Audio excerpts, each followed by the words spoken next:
റിയാസ് റെസിപ്പിയിൽ ഇത് ജിജിയാണ്. ഇന്നത്തെ വ്ളോഗിൽ ടൊറൻഡോ ഡൗൺ ടൗണിലെ ചെറി ബ്ലോസം കാണാൻ പോകുന്നതിൻ്റെ വീഡിയോസ് ഷെയർ ചെയ്യണം നിങ്ങളുമായിട്ട്. ഞായറാഴ്ച ബ്രേക്ക്ഫാസ്റ്റൊക്കെ കഴിഞ്ഞ് ഞങ്ങൾ നേരെ തന്നെ ടൊറൻഡോ ഡൗൺ ടൗണിലേക്ക് പോവുകയാണ്.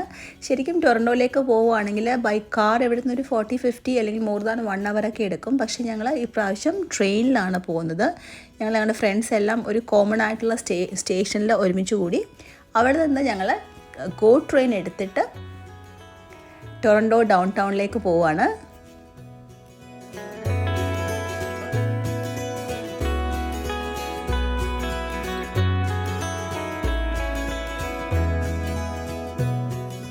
ടൊറൻഡോ വരെയൊക്കെ ജോലിക്ക് ഡെയിലി പോകുന്നവർ ഗോ ട്രെയിനിനെ മെയിൻലി ഡിപ്പെൻഡ് ചെയ്യുന്നുണ്ട്. നിയറസ്റ്റ് സ്റ്റേഷനിൽ കാറ് പാർക്ക് ചെയ്തിട്ട് ഇവിടുന്ന് ഗോ ട്രെയിൻ എടുത്ത് ടൊറൻഡോയിലേക്ക് പോകാമെന്നുള്ളതാണ്. ട്രെയിൻ കുറച്ചുകൂടെ കംഫർട്ട് ജേർണിയാണ്, ട്രാഫിക്കൊക്കെ അവോയ്ഡ് ചെയ്യാൻ പറ്റുമെന്നത് തന്നെയാണ് മെയിൻ റീസൺ. ടൊറൻഡോ സിറ്റി കാണാനായിട്ട് ലോകത്തിൻ്റെ പല ഭാഗത്തു നിന്നും ടൂറിസ്റ്റുകളൊക്കെ വരാറുണ്ട്. ഏകദേശം 1 മണിക്കൂർ യാത്ര ചെയ്ത് കഴിഞ്ഞ് കഴിഞ്ഞാൽ എനിക്ക് ടൊറൻഡോ സിറ്റി പോകാം. പക്ഷേ ഞാൻ 5 വർഷമായിട്ട് മാക്സിമത്തിലൊന്നും ടൊറൻഡോ സിറ്റി എക്സ്പ്ലോർ ചെയ്തിട്ടില്ല. ഇതിനു മുമ്പ് പോയിട്ടുണ്ട്, പക്ഷേ പല കാര്യങ്ങളും കണ്ടിട്ടില്ല. നമ്മൾ പോവാൻ വരെ പലപ്പോഴും അങ്ങനെയല്ലേ, നമ്മുടെ വീട്ടിനടുത്തുള്ള ടൂറിസ്റ്റ് ലിസ്റ്റ് ഇത് എപ്പോൾ വേണമെങ്കിലും നമുക്ക് പോകാമല്ലോ ചിന്തയിൽ നമ്മൾ മാറ്റി വയ്ക്കും. നമ്മൾ ഒരുപാട് ദൂരെയൊക്കെ ട്രാവൽ ചെയ്യും. ഏകദേശം 25 minutes കഴിഞ്ഞപ്പോഴത്തേക്കും ഞങ്ങൾ യൂണിയൻ സ്റ്റേഷനിൽ ഇറങ്ങി. ഈ കാണുന്നത് ലോകത്തിലെ തന്നെ ഏറ്റവും വലിയ അണ്ടർഗ്രൗണ്ട് ഷോപ്പിംഗ് കോംപ്ലക്സിലൊന്നാണ്. ഏകദേശം 30 കിലോമീറ്ററോളം ഇത് അണ്ടർഗ്രൗണ്ട് ഷോപ്പിംഗ് കോംപ്ലക്സ് ആണ്. ഇന്ന് ഇവിടെ സൺഡേ ആയത് കാരണം ഷോപ്പുകളൊക്കെ അടച്ചിട്ടേക്കാണ്, തിരക്കും കുറവാണ്. അല്ലെങ്കിൽ ഇതിനകത്തുനിന്ന് ഒരുപാട് കടകളും ഓഫീസുകളും ഒക്കെ ഉണ്ട്. പല സ്ട്രീറ്റുകളുമായിട്ട് കണക്ട് ചെയ്യുന്നുണ്ടെന്ന് തോന്നുന്നു. കറക്റ്റ് ഡയറക്ഷൻ നോക്കി നമുക്ക് എങ്ങോട്ടാണ് പോകേണ്ടതെന്ന് നോക്കി നമ്മൾ ട്രാവൽ ചെയ്യുക. എനിക്ക് തോന്നുന്നു വിൻ്ററിലായിരിക്കും ഇവിടെ ഏറ്റവും കൂടുതൽ വന്ന് ഷോപ്പ് ചെയ്യാൻ പറ്റിയ ഒരു സമയം. കാരണം നമുക്ക് പുറത്ത് പോകണ്ട, തണുപ്പറിയില്ല, ആവശ്യമുള്ള സാധനങ്ങളൊക്കെ മേടിക്കുക. പിന്നെന്താണ്, നല്ല ഭക്ഷണം, ഇവിടെ ഫുഡ് കോർട്ടൊക്കെ ഉണ്ട്. അവിടുന്ന് ഭക്ഷണമൊക്കെ കഴിച്ച് ഇവിടെ നിന്ന് തന്നെ തിരിച്ച് ട്രെയിൻ കയറി വീട്ടിൽ പോകാം. അപ്പോൾ വിൻ്ററിൽ ഒരു പ്രാവശ്യം ഞാനിവിടെ വരാൻ പ്ലാൻ ചെയ്യുന്നുണ്ട്.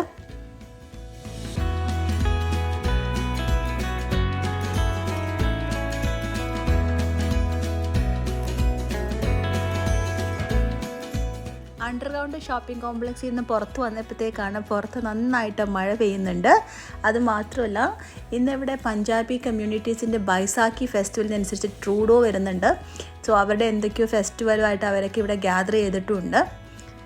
മഴ പ്രെഡിക്റ്റ് ചെയ്തിട്ടുണ്ടായിരുന്നില്ല, പക്ഷേ നന്നായിട്ട് മഴ പെയ്യുന്നുണ്ട്. ഞങ്ങൾ മഴ ഒന്ന് കുറയുന്നതിന് വേണ്ടി വെയിറ്റ് ചെയ്യാണ്. മഴ പെയ്തത് ചെറുതായിട്ട് എന്നെ ഒന്ന് ഡിസപ്പോയിൻറ്റഡ് ആക്കി. കാരണം നമ്മൾ മഴയത്ത് പോയി കഴിഞ്ഞാൽ നമുക്ക് അത്രയും അങ്ങോട്ട് എൻജോയ് ചെയ്യാൻ പറ്റില്ല. എങ്കിലും ഇത് പല സ്ട്രീറ്റുകളിലൂടെയുള്ള നടത്തമാണ്. ഇനി പോകുന്നത് നേരെ റെസ്റ്റോറൻറ്റിലേക്കാണ്. റെസ്റ്റോറൻറ്റിൽ പോകുന്നതിന് മുമ്പേ ഒരു 20 minutes ഉണ്ടെന്ന് തോന്നുന്നു നടക്കാനായിട്ട്.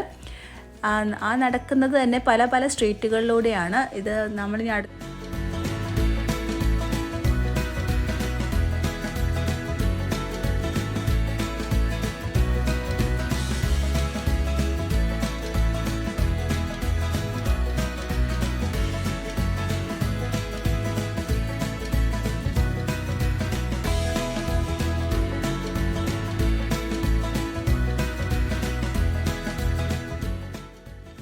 നടന്നുകൊണ്ടിരിക്കുന്നത് ചൈന സ്ട്രീറ്റിലൂടെയാണ് കേട്ടോ. ഇവിടെ ഇഷ്ടംപോലെ ഏഷ്യൻ റെസ്റ്റോറൻറ്റ്, തായ്, വിയറ്റ്നാം റെസ്റ്റോറൻറ്റൊക്കെ കാണുന്നുണ്ട്. ചൈന ഭാഷയിലൊക്കെയാണ് ഇവിടുത്തെ ബോർഡൊക്കെ എഴുതി വെച്ചിരിക്കുന്നത്.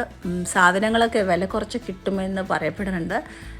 പക്ഷേ ഞങ്ങൾ റെസ്റ്റോറൻറ്റിൽ ഓൾറെഡി ബുക്ക് ചെയ്ത് പോയി ടേബിൾ. അതുകൊണ്ട് നമ്മൾ നേരെ ആ റെസ്റ്റോറൻറ്റിലേക്ക് തന്നെയാണ് പോകുന്നത്. പക്ഷേ ഇവിടെ ഒരുപാട് ഫുഡ് ഐറ്റംസും അവരുടെ കൾച്ചറിനെ ഡെപ്പിക്റ്റ് ചെയ്യുന്ന കുറേ കാര്യങ്ങളും ഒക്കെ വാൾ പിക്ചറും വാൾ മ്യൂറൽസും ഒക്കെ ഉണ്ടാക്കി വെച്ചിട്ടുണ്ട്.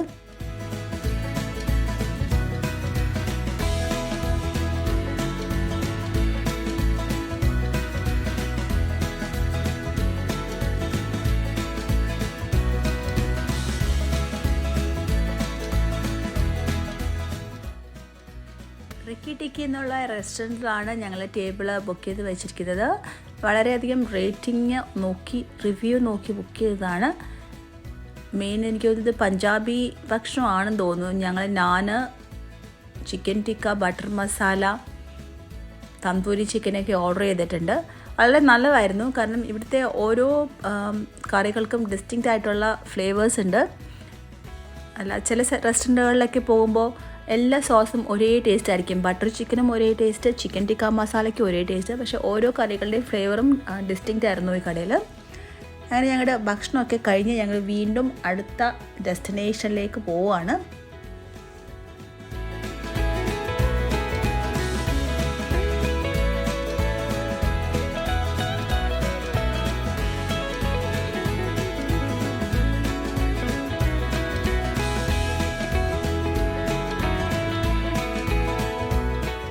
കാനഡയിൽ വന്നിട്ട് ഞാൻ കയറാത്ത വേറെ ഒന്നാണ് ഈ ട്രാം അല്ലെങ്കിൽ സ്ട്രീറ്റ് കാർ. നമ്മുടെ നാട്ടിൽ എനിക്ക് തോന്നുന്നു, നമ്മുടെ കേരളത്തിലൊന്നും കണ്ടിട്ടില്ല, കൽക്കത്തയിലുണ്ടെന്ന് തോന്നുന്നു. ഇതിന് ട്രാം എന്നാണ് പറയുന്നത്, ഇവിടെ ഇതിന് സ്ട്രീറ്റ് കാർ എന്നാണ് പറയുന്നത്. ഇത് നമ്മൾ ഇതിനകത്ത് ബസ് പോലെ തന്നെയാണ്. നമ്മൾ കയറുക, നമ്മുടെ കാർഡ് ടാപ്പ് ചെയ്യുക, നമ്മുടെ ഡെസ്റ്റിനേഷനിൽ ഇറങ്ങാമെന്നേ ഉള്ളൂ. അപ്പോൾ ഇത് നേരെ പോകുന്നത് ടൊറൻറ്റോ ഹൈ പാർക്കിലേക്കാണ് ചെറി ബ്ലോസം കാണാനായിട്ട്.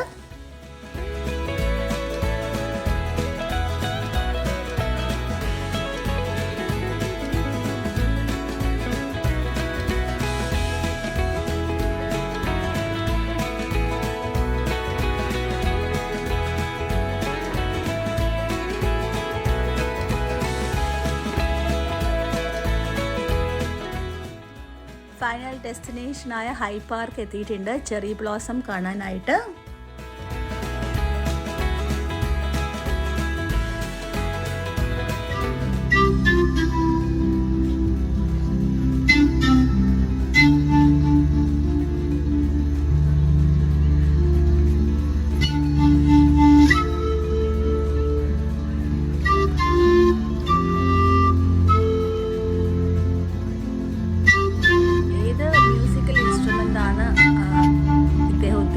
അറിയില്ല, പക്ഷെ കേൾക്കാൻ വളരെ രസമുണ്ടായിരുന്നു.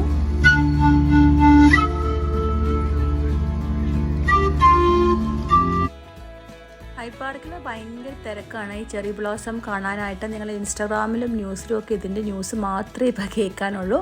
പക്ഷേ ഇത് ഒരു തവണ കാണാനുള്ളതായിട്ടുണ്ട്. ഒരുപാട് എല്ലാ മരങ്ങളും പൂത്ത് നിൽക്കുകയാണ്. 10 ദിവസം പൂത്ത് നിൽക്കും എന്നാണ് പറയുന്നത്. ഡിപ്പെൻസ് അപ്പോൾ നമ്മുടെ കാലാവസ്ഥ. മഴയൊക്കെ പെയ്യുകയാണെങ്കിൽ പെട്ടെന്ന് പൊഴിഞ്ഞു പോകുമായിരിക്കും.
ചെറി ബ്ലോസം ഒക്കെ കണ്ട് വെൽ സ്പെൻഡ് ആയിട്ടുള്ള ഒരു സൺഡേ ആയിരുന്നു. കുറേ കാര്യങ്ങൾ കാണാൻ പറ്റി, എക്സ്പ്ലോർ ചെയ്യാൻ പറ്റി, എക്സ്പീരിയൻസ് ചെയ്യാൻ പറ്റി. ഇതുപോലെ ചെറിയ ചെറിയ യാത്രകൾ ഫ്രണ്ട്സിൻ്റെ കൂടെയൊക്കെ ചെയ്യുക, എൻജോയ് ചെയ്യുക. ഇന്നത്തെ വീഡിയോ ഇത്രയേ ഉള്ളൂ. നിങ്ങൾക്ക് വീഡിയോസ് ഇഷ്ടപ്പെട്ടിട്ടുണ്ടെങ്കിൽ അഭിപ്രായങ്ങൾ അറിയിക്കുക. ചാനൽ സബ്സ്ക്രൈബ് ചെയ്യുക. Thank you for watching Daya's recipe.